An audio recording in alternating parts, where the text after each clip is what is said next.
Hi friends, मैं are K Yadav ray of success coaching Saharsa Islamia Chowk से आज फिर आप लोगों के बीच साइंस का टॉपिक लेकर के आया हूँ। पिछले क्लास में हम लोग फिजिक्स में लाइट और केमिस्ट्री में मोल कॉन्सेप्ट पर तथा मैथ में भी सर्किल, स्क्वायर और इक्विलैटरल ट्रायंगल पर बात कर चुके हैं। आज का जो हमारा टॉपिक रहेगा वो मोल कॉन्सेप्ट से ही रिलेटेड टॉपिक रहेगा, जो मोल कॉन्सेप्ट से आगे का टॉपिक है, जिसमें आपको बॉयल का नियम, चार्ल्स का नियम और एवोगाड्रो का नियम पढ़ने के लिए है। आज हमारा वही टॉपिक रहेगा। तो फ्रेंड्स, हम आपके शहर सहरसा में पिछले 10 साल से ITI पॉलिटेक्निक के लिए जनरल साइंस का पढ़ाई कराते हैं। हमारे कोचिंग से हजारों की संख्या में छात्र सक्सेस भी हुए हैं, जो अलग अलग डिपार्टमेंट में जॉब भी कर रहे हैं। हमारा कोचिंग इस्लामिया चौक सहरसा में है, अभी वर्तमान में वहाँ पर चल रहा है। तो इस कोरोना वायरस के महामारी के चलते हम अपने स्टूडेंट के लिए लॉकडाउन में जो हमारा स्टूडेंट फंसा हुआ है और जो पढ़ने के इच्छुक छात्र हैं, घर में हैं, कहीं यहाँ वहाँ फंसे हुए हैं, उनके सेवा के लिए, उनके सहयोग के लिए आप लोगों के बीच साइंस का कुछ महत्वपूर्ण टॉपिक लेकर के आया हूँ, जिससे आपको अपनी तैयारी करने में किसी तरह की परेशानी का सामना न करना पड़े। तो चलिए हम लोग आज बात करते हैं मोल कॉन्सेप्ट से आगे का जो टॉपिक है। आज हम लोग बात करेंगे बॉयल्स लॉ पर। ध्यान दीजिए, आज हम लोग बात करेंगे बॉयल्स लॉ। ध्यान दीजिए, बॉयल का नियम, बॉयल्स लॉ, बॉयल का नियम। इसी टॉपिक पर पहले हम बात करेंगे कि ये बॉयल्स लॉ क्या है, बॉयल का नियम क्या है। ध्यान दीजिए, हम लोग मैट्रिक में बॉयल के नियम के बारे में आप लोग सुने भी होंगे, इंटर में 11th में अच्छा से पढ़ने के लिए दिया हुआ है, वहाँ आप लोग जरूर देखे होंगे। ये बॉयल्स का नियम है और इसके नियम के अनुसार इसका जो रूल है, ये रूल कहता है कि नियत ताप पर, ध्यान दीजिए, नियत ताप पर किसी गैस के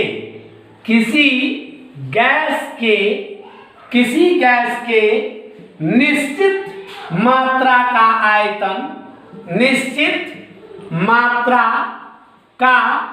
आयतन जो होता है, निश्चित मात्रा का आयतन कि नियत ताप पर, मतलब टेम्परेचर को आप कांस्टेंट कर दीजिए, तो नियत ताप पर किसी गैस के निश्चित मात्रा का आयतन उसके दाब के व्युत्क्रमानुपाती होता है, उसके दाब के व्युत्क्रमानुपाती होता है, व्युत्क्रमानुपाती होता है, मतलब इनवर्सली प्रोपोर्शनल होता है।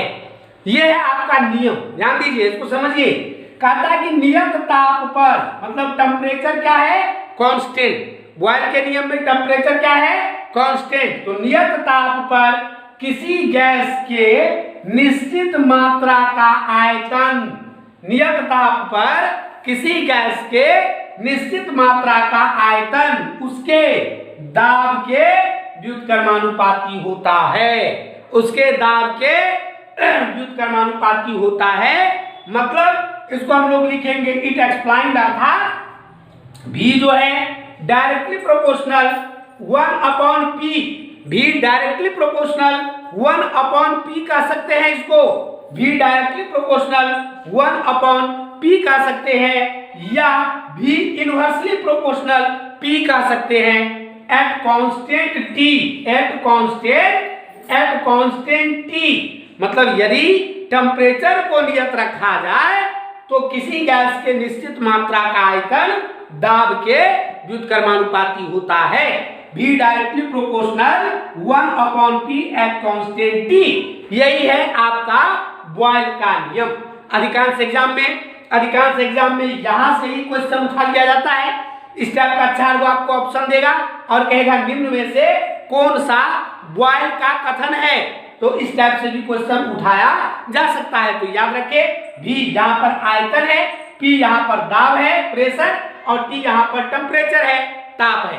तो बॉयल का नियम कहता है V directly proportional 1/P at constant T। तो चलिए आगे बढ़ते हैं, इसी रूल को लेकर के हम लोग आगे बढ़ते हैं। ध्यान दीजिए, बॉयल का हमारा जो रूल है कि V directly proportional 1/P, V directly proportional 1/P। तो थोड़ा सा ध्यान से देखिए इसको हम लोग दूसरे तरीके से भी इस रूल को हम लोग बोल सकते हैं, कह सकते हैं कि ये जो बॉयल का नियम है इसको हम लोग दूसरे तरीके से कैसे कहेंगे, इसको थोड़ा सा ध्यान दीजिए। V डायरेक्टली प्रोपोर्शनल 1/P है, V डायरेक्टली प्रोपोर्शनल 1/P है, इसमें टेम्परेचर कांस्टेंट है, इसको गुना कीजिए तो ये PV डायरेक्टली प्रोपोर्शनल 1 होगा और डायरेक्टली प्रोपोर्शनल का चिन्ह जब हटता है तो एक कांस्टेंट आता है। तो यहां से कहेंगे हम लोग कि PV जो होता है ये बराबर होगा C। PV बराबर क्या होगा? C होगा। इसका क्या मीनिंग हुआ? इसका मीनिंग हुआ कि प्रेशर और वॉल्यूम का गुणनफल जो होता है नियत ताप पर किसी गैस के लिए कांस्टेंट होता है। प्रेशर और वॉल्यूम का गुणनफल, उसको दूसरे तरीके से हम लोग कह सकते हैं कि बॉयल के नियम के अनुसार स्थिर ताप पर किसी गैस के निश्चित मात्रा का आयतन एवं दाब का गुणनफल स्थिरांक होता है। आयतन एवं दाब का गुणनफल क्या होता है? स्थिरांक होता है। तो PV बराबर इसको हम लोग C कह सकते हैं। तो यहाँ पर ध्यान दीजिए कि जब प्रेशर और वॉल्यूम का गुणनफल कांस्टेंट है तो ये हम इसको कह सकते हैं कि P1V1 बराबर भी C होगा। मतलब जब प्रेशर P1 होगा तो वॉल्यूम V1 होगा, इस स्थिति में भी इसका गुणनफल जो है वो C होगा। और P2V2 बराबर भी हम लोग कहेंगे कि C होगा। जब प्रेशर P2 होगा और वॉल्यूम V2 होगा तो उस स्थिति में भी इसका गुणनफल क्या होगा? C होगा। यहाँ दोनों इक्वेशन से यहाँ C है इक्वल में, यहाँ भी इक्वल में C है। आप इसको समीकरण 1, इसको समीकरण 2 मानिए। दोनों में देखिए RHS जो है आपका इक्वल है, तो इसका मतलब LHS भी इक्वल होगा। इट मींस यहाँ से हम लोग लिख सकते हैं कि P1V1 बराबर जो होगा ये P2V2 होगा। P1V1 जो बराबर होगा ये क्या होगा? P2V2 होगा। P1V1 बराबर क्या होगा? P2V2। यही आपका बॉयल के नियम का फॉर्मूला है। ये आपका क्या है? ये आपके बॉयल के नियम का फॉर्मूला निकल गया आपका कि P1V1 बराबर P2V2। ध्यान दीजिए, अब यहाँ पर जो क्वेश्चन आता है दूसरे तरीके से जो हम बोले थे कि प्रेशर और वॉल्यूम का गुणनफल भी कांस्टेंट होता है, ये भी हम लोग बॉयल के नियम में बोल सकते हैं। ऐसा भी क्वेश्चन रह सकता है। और यहाँ से इसका फॉर्मूला P1V1 बराबर P2V2, ये बॉयल के नियम का फॉर्मूला है। तो चलिए हम लोग आगे बढ़ते हैं बॉयल के नियम में ही, इसको अब थोड़ा सा आगे बढ़ाते हैं और क्वेश्चन कैसा पूछा जाता है उस पर भी हम लोग बात करेंगे। उसके बाद हम लोग चार्ल्स के नियम पर भी बात करेंगे। ध्यान दीजिए, ये हमारा बॉयल का नियम था, बॉयल वैज्ञानिक का नाम था।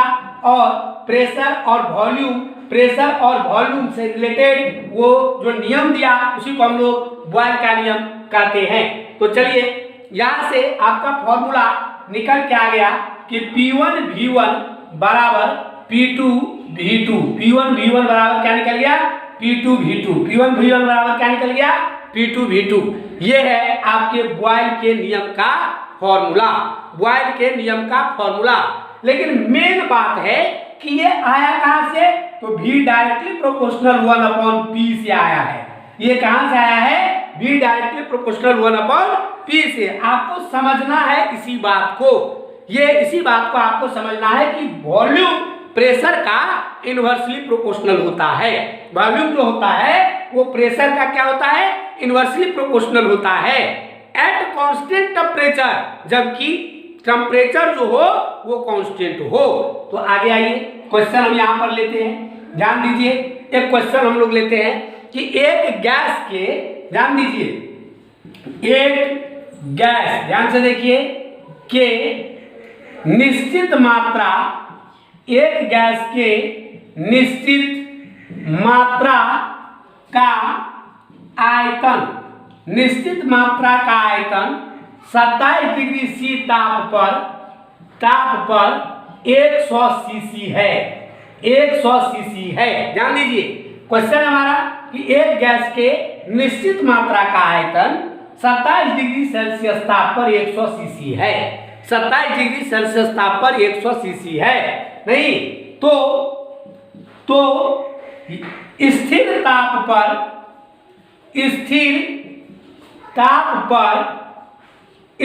ताप पर या लैंग्वेज में थोड़ा सा सुधार कर लेते हैं, तो यदि ताप को स्थिर रखा जाए,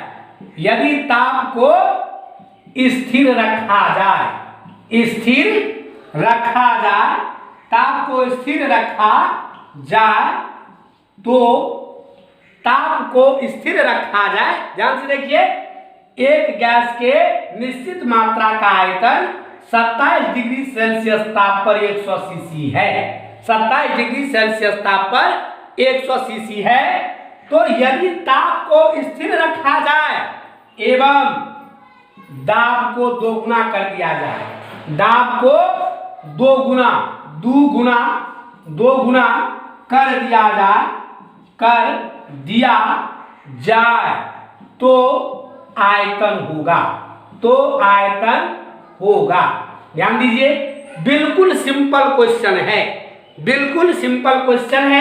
एक गैस के निश्चित मात्रा का आयतन 27 डिग्री सेल्सियस ताप पर आपको दिया हुआ है। कितना दिया हुआ है? 100 सीसी। 100 सीसी कहता है यदि ताप को स्थिर रखा जाए, टेम्परेचर को स्थिर कर देते हैं, मतलब टेम्परेचर नहीं बदलेगा, और दाब को दोगुना कर दिया जाए, और दाब को क्या किया जाए?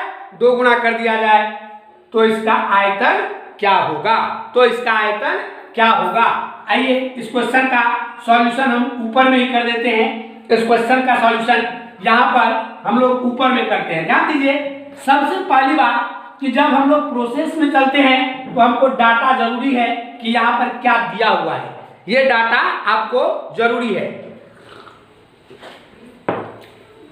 ध्यान दीजिए, यहाँ पर क्वेश्चन को पढ़ के हम लोग डाटा लिखते हैं। एक गैस के निश्चित मात्रा का आयतन 27 डिग्री सेल्सियस ताप पर 100 सीसी है। यहाँ टेम्परेचर लिखिए, ये 27 डिग्री सेल्सियस है, और यहाँ वॉल्यूम, टेम्परेचर चूंकि कांस्टेंट है इसलिए इसको केल्विन में अभी हम नहीं बदल रहे हैं, या यदि आप बदलना चाहते हैं तो ये 300 केल्विन हो जाएगा। डिग्री सेल्सियस में 273 जोड़ते हैं तो वो केल्विन में बदल जाता है। V1 इसका जो वॉल्यूम दिया हुआ है ये आपको 100 सीसी क्यूबिक सेंटीमीटर दिया हुआ है। वॉल्यूम इसका 100 सीसी दिया हुआ है, लेकिन कहता है कि इसका V2 क्या होगा, ये क्वेश्चन में पूछ रहा है। लेकिन ये भी कह रहा है कि दाब को दोगुना कर दिया जाए, मतलब प्रेशर को 2 टाइम्स कर दिया जाए। तो यहाँ देखिए, प्रेशर को 2 टाइम्स करने का मतलब हुआ कि प्रारंभिक प्रेशर को आप कुछ मान लीजिए। जैसे यहाँ पर क्वेश्चन के अनुसार हम क्या करते हैं, प्रारंभिक प्रेशर को P1 को हम लोग P मान लेते हैं और P2 को हम लोग 2P मान लेते हैं। प्रेशर को दोगुना किए हैं तो प्रारंभिक प्रेशर को P और अंतिम प्रेशर को 2P मान लिए, मतलब प्रेशर को दोगुना कर रहे हैं, इसीलिए ऐसा किए। ध्यान दीजिए, एकदम सिंपल बात है, बात को आराम से समझिए। ये प्रोसेस है, और इसके बाद हम आपको ट्रिक भी बताएंगे कि इस टाइप का जो क्वेश्चन होगा जो बॉयल के नियम पर आधारित होगा, आप डायरेक्ट उसका आंसर बोल सकते हैं। अब चलिए, जब यहाँ पर टेम्परेचर कांस्टेंट है, दैट मीन्स ये बॉयल का नियम है, और बॉयल के नियम का फॉर्मूला होता है P1V1 बराबर P2V2, P1V1 बराबर P2V2, और यहाँ P1 के बदले में आप P रखिए, V1 के बदले में 100 सीसी रखिए, P2 के बदले में 2P रखिए, और V2 तो आपको निकालना है, P से P आपका कट गया, और V2 बराबर निकालिएगा तो आपको 50 सीसी आएगा। आपका आंसर हो गया 50 सीसी। बिल्कुल आसान क्वेश्चन है, लेकिन एग्जामिनेशन में आपको इतना करने का जरूरी नहीं है, क्योंकि आप कंपटीशन का तैयारी कर रहे हैं। ये कोई इंटर या मैट्रिक का एग्जाम का आप प्रिपरेशन नहीं कर रहे हैं कि आप जाइएगा आप प्रोसेस में P1 V1 T1 लिखते हैं और सवाल को बनाते हैं। ऐसा काम यहाँ नहीं चलेगा। तो चलिए हम लोग इसका जो टेक्निक है उस पर बात करें। तो उसके लिए आपको समझना पड़ेगा बॉयल के नियम को, बॉयल का नियम V डायरेक्टली प्रोपोर्शनल 1/P है। इसका क्या मतलब हुआ, ये क्यों लिखते हैं हम लोग? इसका मतलब हुआ कि प्रेशर को बढ़ाइएगा तो वॉल्यूम घटेगा, प्रेशर को बढ़ाइएगा तो वॉल्यूम घटेगा, जबकि टेम्परेचर कांस्टेंट होना चाहिए तब प्रेशर को बढ़ाइएगा तो वॉल्यूम घटेगा। इसका मतलब एक और होता है कि प्रेशर को 2 गुना कीजिए तो वॉल्यूम आधा होगा, प्रेशर को 3 गुना कीजिए तो वॉल्यूम तिहाई होगा, प्रेशर को 4 गुना कीजिए तो वॉल्यूम चौथाई होगा, प्रेशर को 5 गुना कीजिए तो वॉल्यूम 5वां भाग होगा। नहीं, चूंकि V डायरेक्टली प्रोपोर्शनल 1/P है। आप प्रेशर को जितना गुना करेंगे, प्रेशर को आप जितना गुना करेंगे वॉल्यूम उतना भाग हो जाएगा। वॉल्यूम क्या होगा? उतना भाग हो जाएगा। मतलब प्रेशर को x गुना करते हैं, प्रेशर को x गुना करते हैं तो वॉल्यूम आपका x भाग हो जाएगा। जितना मूल था उसमें x से आप भागा दे दीजिए, x से भागा दे दीजिए। आपका जो क्वेश्चन है, क्वेश्चन को पढ़िए, आप वीडियो को रोक के क्वेश्चन को एक बार फिर से पढ़िए। क्वेश्चन में कह रहा है कि टेम्परेचर नियत है और वॉल्यूम को प्रेशर को 2 गुना किए, तो प्रेशर को 2 गुना करने का मतलब डायरेक्ट आपके दिमाग में हिट करना चाहिए ये बात कि प्रेशर को 2 गुना मतलब वॉल्यूम आधा, प्रेशर को 2 गुना मतलब वॉल्यूम क्या होगा? आधा। और पहले वॉल्यूम आपका दिया हुआ था 100 सीसी, इसका मतलब इसका आंसर होगा 50 सीसी। इसका मतलब इसका आंसर क्या होगा? 50 सीसी। ऐसे आप क्वेश्चन बनाइए, तब आप कंपटीशन में स्पीड और एक्यूरेसी दोनों आपका बैलेंस रहेगा और तब जाके आप सक्सेस कर पाइएगा। ध्यान दीजिए, फिर से एक बार सुनिए, फिर से एक बार सुनिए। बॉयल का नियम ये कहता है कि at constant pressure volume inversely proportional pressure. नहीं, वॉल्यूम जो है ये प्रेशर का इनवर्सली प्रोपोर्शनल होता है एट कांस्टेंट टेम्परेचर। टेम्परेचर यदि कांस्टेंट हो तो, और इसका मीनिंग हुआ कि यदि आप प्रेशर को बढ़ाते हैं तो वॉल्यूम घटेगा, प्रेशर को बढ़ाते हैं तो वॉल्यूम घटेगा, प्रेशर को घटाते हैं तो वॉल्यूम बढ़ेगा, प्रेशर को घटाते हैं तो वॉल्यूम बढ़ेगा। इसका एक और मीनिंग होता है कि अगर प्रेशर को आप 2 गुना करते हैं तो वॉल्यूम आधा होगा, प्रेशर को 3 गुना करते हैं तो वॉल्यूम तिहाई होगा, प्रेशर को 4 गुना करते हैं तो वॉल्यूम चौथाई होगा, प्रेशर को 5 गुना करते हैं तो वॉल्यूम 5वां भाग होगा। इसका मतलब हुआ कि प्रेशर को आप जितना टाइम्स बढ़ाते हैं, जितना गुना करते हैं, वॉल्यूम उतने से डिवाइड हो जाता है, वॉल्यूम उतने से डिवाइड हो जाता है। मतलब यदि प्रेशर को x गुना करते हैं तो वॉल्यूम में x से डिवाइड करेंगे, वॉल्यूम में x से डिवाइड करेंगे। इतना बात आपके दिमाग में आना चाहिए कि बॉयल का नियम का संक्षिप्त निष्कर्ष यही निकलता है। अब आते हैं क्वेश्चन में, तो क्वेश्चन आपका क्या कहता है? क्वेश्चन कहता है कि ताप को स्थिर रख करके दाब को 2 गुना कीजिए। दाब को स्थिर रख करके क्या कीजिए? दाब को 2 गुना कीजिए। तो जैसे आपको कहता है 2 गुना कीजिए, आपका ये आधा होगा उसका आयतन, आपका ये आधा होगा उसका आयतन। मतलब क्वेश्चन में 100 सीसी दिया था तो आपको ये 50 सीसी होगा उसका आंसर। बस खत्म कहानी, आपको बनाने का कोई जरूरी नहीं है। तो इस टाइप से हम लोग बॉयल के नियम को समझे तो ये बेटर प्रोसेस हमारा रहेगा। अब चलिए हम लोग आते हैं चार्ल्स के नियम में। ध्यान दीजिए, चार्ल्स का हमारा जो नियम है उस पर हम लोग एक बार फिर से बात करते हैं। चार्ल्स का नियम क्या है, और तब बॉयल्स और चार्ल्स दोनों समझने के बाद हम लोग फिर से चलेंगे न्यूमेरिकल में, और आपको टेक्निक और सब टेक्निक भी आपको हम बताएंगे। तो आइए हम लोग बात करते हैं चार्ल्स के नियम का। ध्यान दीजिए,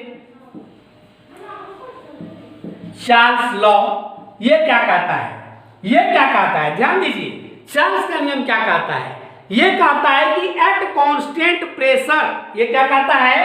at constant pressure, at constant pressure मतलब यदि प्रेशर को, दाब को स्थिर रखा जाए।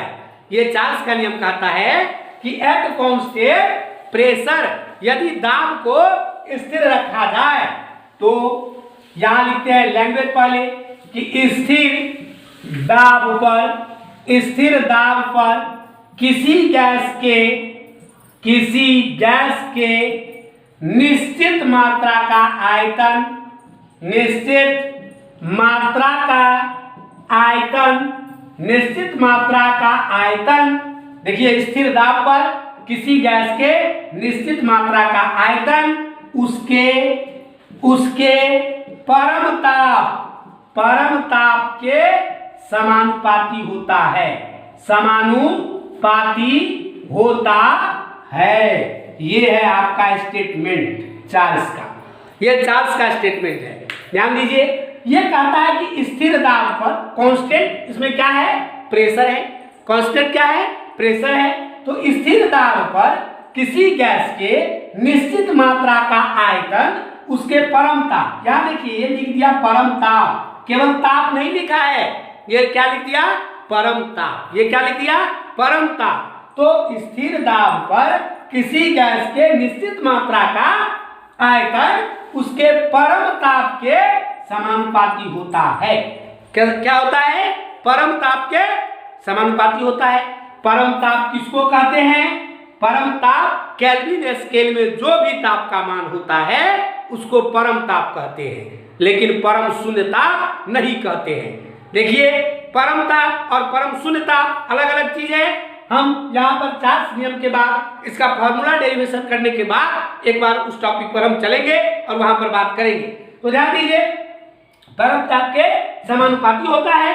इसका मतलब क्या हुआ कि इसको यदि फॉर्मूला का रूप हम देना चाहे, यदि इसको हम फॉर्मूला में लिखने का कोशिश करें तो ये क्या हो जाएगा, सिंबल से इसको लिखे तो यहाँ लिखेंगे at constant pressure, at constant pressure. यदि प्रेशर कांस्टेंट हो तो V directly proportional T, V directly proportional T। ये हो गया आपका चार्ल्स का नियम, V directly proportional T। Directly proportional के चिन्ह को हटाते हैं तो एक कांस्टेंट आता है, तो यहां से लिखेंगे V बराबर C इंटू टी। V बराबर क्या लिखेंगे, C इंटू टी, जहां पर C क्या है, कांस्टेंट है। यहां से अगर V बटा T लिखते हैं तो ये आएगा C, और इसका मीनिंग हुआ चार्ल्स के नियम को दूसरे तरीके से हम लोग कह सकते हैं कि एट कांस्टेंट प्रेशर वॉल्यूम और टेम्परेचर का, एब्सोल्यूट टेम्परेचर का रेशियो कांस्टेंट होता है। वॉल्यूम और एब्सोल्यूट टेम्परेचर का रेशियो क्या होता है, वो कांस्टेंट होता है। कब, जब प्रेशर नियत हो तब। जब दाब स्थिर हो तो उस स्थिति में वॉल्यूम और परम ताप का अनुपात स्थिरांक होता है। मतलब क्या हुआ, इसको हम लोग आगे बढ़ाएं तो V1 बटे T1 करेंगे तब भी ये कांस्टेंट होगा, और V2 बटे T2 करेंगे तब भी ये कांस्टेंट होगा। दोनों को मिला दें तो ये क्या होगा, V1 बटे T1 बराबर V2 बटे T2। ये आपका फॉर्मूला निकल गया चार्ल्स के नियम का। ये फॉर्मूला किसका है, चार्ल्स के नियम का।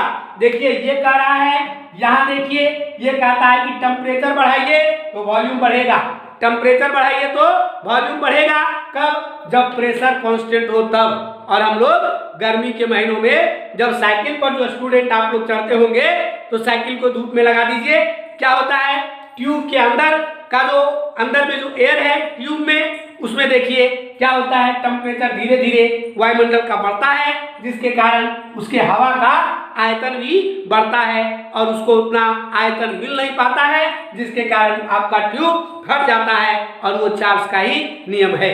वो किसका नियम है, चार्ल्स का, कि टेम्परेचर बढ़ेगा तो वॉल्यूम भी बढ़ेगा, टेम्परेचर घटेगा तो वॉल्यूम भी घटेगा, टेम्परेचर बढ़ेगा तो वॉल्यूम बढ़ेगा। लेकिन सवाल है कि टेम्परेचर कितना बढ़ेगा तो वॉल्यूम कितना बढ़ेगा, टेम्परेचर कितना बढ़ेगा तो वॉल्यूम कितना बढ़ेगा, हम उस पर भी बात करेंगे। लेकिन यहाँ देखिए V1 बटा T1 बराबर V2 बटा T2, ये आपका चार्ल्स का नियम का फॉर्मूला निकल गया।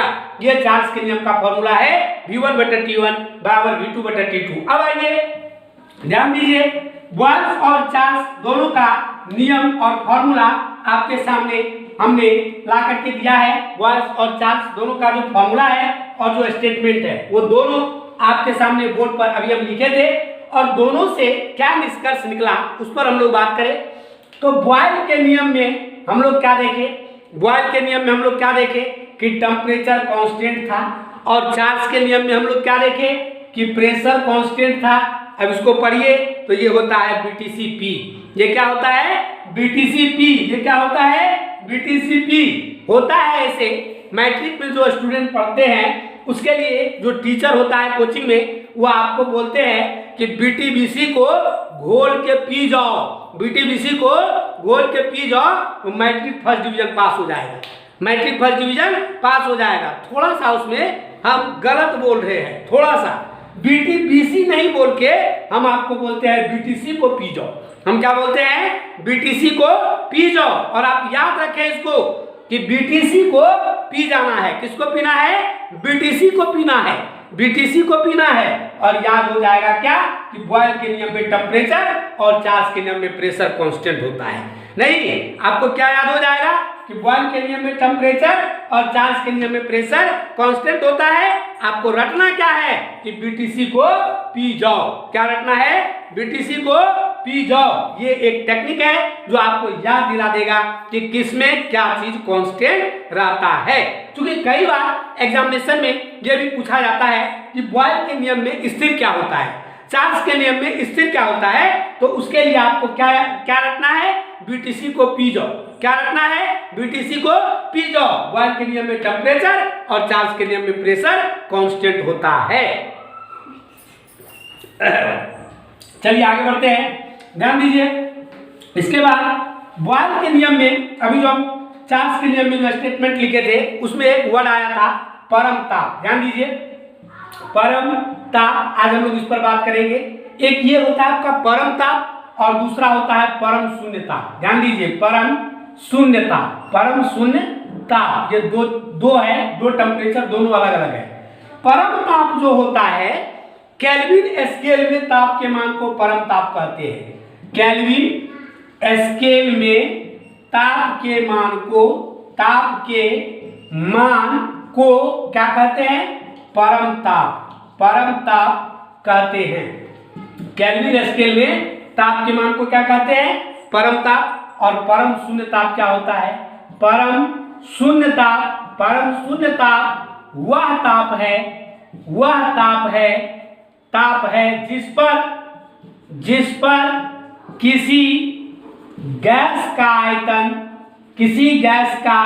आयतन क्या होता है, शून्य हो जाता है। किसी गैस का आयतन क्या होता है, शून्य हो जाता है। ध्यान दीजिए दोनों में क्या डिफरेंस है। परम ताप वह ताप है, वह परम ताप केल्विन स्केल में ताप के मान को कहते हैं। चाहे केल्विन स्केल में कुछ भी लिखा है उसको हम लोग परम ताप कहते हैं। और नोट पॉइंट में आपको याद रखना है, नोट पॉइंट में कि केल्विन स्केल में टेम्परेचर जो है, ताप जो है निगेटिव नहीं होता है, निगेटिव नहीं होता है। केल्विन स्केल में टेम्परेचर निगेटिव नहीं होता है, ताप का मान निगेटिव नहीं होता है। ये AIEEE वाला एग्जाम जो पहले इंजीनियरिंग एंट्रेंस के लिए होता था उसमें पूछा हुआ क्वेश्चन है कि किस स्केल में ताप का मान ऋणात्मक नहीं होता है। तो केल्विन स्केल में ताप का मान क्या होता है, ऋणात्मक नहीं होता है। केल्विन स्केल में ताप का मान ऋणात्मक नहीं होता है। परम शून्य ताप किसको कहते हैं, जिस ताप पर किसी भी गैस का आयतन क्या हो, शून्य हो। जिस ताप पर किसी भी गैस का आयतन क्या हो, शून्य हो, उसको क्या कहते हैं, परम शून्य ताप। और परम ताप केल्विन स्केल में ताप के मान को हम लोग परम ताप कहते हैं। चलिए ध्यान दीजिए, परम ताप और परम शून्य ताप में अब परम ताप का जो मान होता है वो आपको कितना होता है, परम शून्य ताप का जो मान होता है वो कितना होता है। ध्यान दीजिए, उस पर एक बार हम लोग बात करें। यहाँ देखिए, परम शून्य ताप, परम शून्य ताप जो आपका है इसका एक्चुअल वैल्यू होता है इसका -273.1616 डिग्री सेल्सियस। ये एक्चुअल वैल्यू होता है, लेकिन राउंड फिगर में हम लोग -273 डिग्री सेल्सियस ले सकते हैं। राउंड फिगर में हम लोग -273 डिग्री सेल्सियस ले सकते हैं। ये सेल्सियस स्केल में हुआ और केल्विन स्केल में इसका मान होता है 0 केल्विन। याद रखें, केल्विन में डिग्री भी नहीं लिखाता है, केल्विन में डिग्री भी नहीं लिखाता है, इसलिए हम यहाँ डिग्री नहीं लिखे हैं। तो परम शून्य ताप का मान 0 केल्विन होता है। परम शून्य ताप का मान 0 केल्विन होता है, क्योंकि डिग्री सेल्सियस को केल्विन में बदलने के लिए 273 जोड़ा जाता है। डिग्री सेल्सियस में 273 जोड़ते हैं तो वो केल्विन में बदल जाता है। तो 0 केल्विन हो सकता है या -273.16 या राउंड फिगर में -273 डिग्री सेल्सियस ताप के मान को परम शून्य ताप कहते हैं। और इस ताप पर किसी भी गैस का आयतन 0 होता है। कैसे होता है वो हम आपके सामने अगले वीडियो में लेकर के आएंगे कि होता कैसे है। चार्ल्स का दूसरा नियम भी है और उसी नियम के आधार पर इस ताप पर किसी भी गैस का आयतन 0 होता है। नहीं, उसी नियम के, चार्ल्स के दूसरे नियम के आधार पर। तो ये था हमारा आज बॉयल्स और चार्ल्स का नियम। तो चलिए आते हैं चार्ल्स के नियम को थोड़ा सा आप लोग देखते रहिए और अगले वीडियो में हम चार्ल्स के नियम और बॉयल्स के नियम पर कंबाइंड जो न्यूमेरिकल होता है, जो पॉलिटेक्निक, ITI और रेलवे के विभिन्न प्रतियोगिता परीक्षाओं में पूछा जाता है, वो आपके सामने लेकर के आएंगे हॉट ट्रिक के साथ, ताकि आप क्वेश्चन को देखते देखते उसका आंसर बोल दें। ये था परम शून्य ताप। लेकिन एक क्वेश्चन याद रखिए हमेशा कि कई बार एग्जामिनेशन में पूछ देता है कि निम्न में से कौन परम ताप है। क्वेश्चन आता है कि निम्न में से कौन परम ताप है और स्टूडेंट क्या करता है, परम ताप और परम शून्य ताप का अंतर वहां भूल जाता है और खट से -273 वाला आंसर में टिक मार देता है। वो नहीं, तो यहाँ पर कंफ्यूज नहीं होना है। क्वेश्चन को पूरा पढ़िए। क्वेश्चन कह रहा है कि निम्न में से कौन परम ताप है, मतलब जो केल्विन में लिखा हुआ है वही परम ताप होगा। जो केल्विन में लिखा हुआ है वही परम ताप होगा। लेकिन जब ऐसा क्वेश्चन आता है तो ए नंबर ऑप्शन में आपका -273 दे देता है। स्टूडेंट परम शून्य और परम में अंतर नहीं कर पाता है और वो परम ताप को परम शून्य ताप समझ लेता है। केवल आप लोग से ये अनुरोध है कि आप लोग इस बात को ध्यान दें, अच्छी तरह से ध्यान दें कि परम ताप और परम शून्य ताप अलग अलग होता है। परम ताप केल्विन स्केल में मान लीजिए अगर 5 केल्विन लिखा हुआ है तो ये परम ताप हुआ, 10 केल्विन लिखा हुआ है तो ये भी परम ताप हुआ, 0 केल्विन लिखा हुआ है ये भी परम ताप हुआ, लेकिन ये परम शून्य ताप नहीं हुआ। हालांकि ये परम शून्य भी हुआ लेकिन ये दोनों परम शून्य नहीं हुआ, केवल परम ताप हुआ। मतलब केल्विन स्केल में जो टेम्परेचर आता है उसको हम लोग परम ताप कहते हैं या केल्विन स्केल को परम स्केल भी कहते हैं। केल्विन स्केल को एब्सोल्यूट स्केल भी कहते हैं। ऐसा आप लोग याद रखें और इससे आगे का टॉपिक हम अगले वीडियो में आपके सामने लेकर के आएंगे। तब तक के लिए धन्यवाद।